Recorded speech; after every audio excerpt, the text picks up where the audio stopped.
మనం శ్రమకు ఎదురు నిలవబడ్డ మనం నేర్చుకోవాలి. హల్లెలూయా.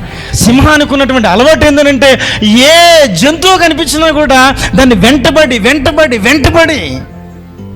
దాన్ని పట్టుకుని తింటుంది. ఈ జింకలు ఎక్కువగా దానికి దొరుకుతూ ఉంటాయి.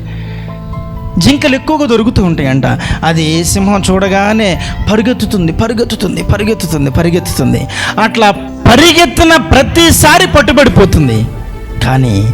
కానీ ఒకరోజు అనుకునేదంట ఆ జింక పిల్ల, ఎన్ని రోజులు నేను పరిగెత్తుతాను, ఎన్ని రోజులు నేను పరిగెత్తగలను, ఎన్ని రోజులు నేను ఇలా ఉండగలను అని అది పరిగెత్తడం ఆపేసి ఒకరోజు వెనక తిరిగి నుంచునిద్దంట. ఆ సింహానికి భయం వేస్తే, అరే ఇన్ని రోజులు పరిగెత్తినటువంటి ఇది ఈరోజు వెనక తిరిగింది ఏంటి? దానికి అనుమానము ఆగిపోతుంది. అప్పుడు ఏదో ఒక టైంలో చూసుకుని ఎస్కేప్ అయిపోతుంది అది. హల్లెలూయా.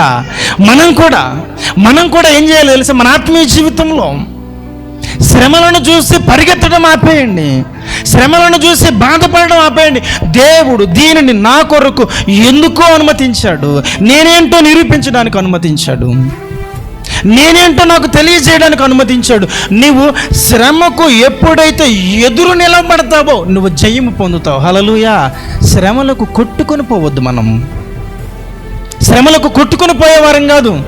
చాలా సమస్యలు ఉన్నాయి, బలహీనతలు ఉన్నాయి, ఇబ్బందులు ఉన్నాయి. అయితే ఎంతకాలము అది మనల్ని చేస్తూ ఉంటే పరిగెత్తుదాం కాదు. శ్రమకు ఎదురు నిలబడాలి. ప్రభువుని బట్టి నిలబడు, దేవుని బట్టి నిలబడు. దేవుడే మన ఎడల గొప్ప కార్యమును చేయుటకు ఆయన సిద్ధంగా ఉన్నటువంటి వాడై ఉన్నాడు.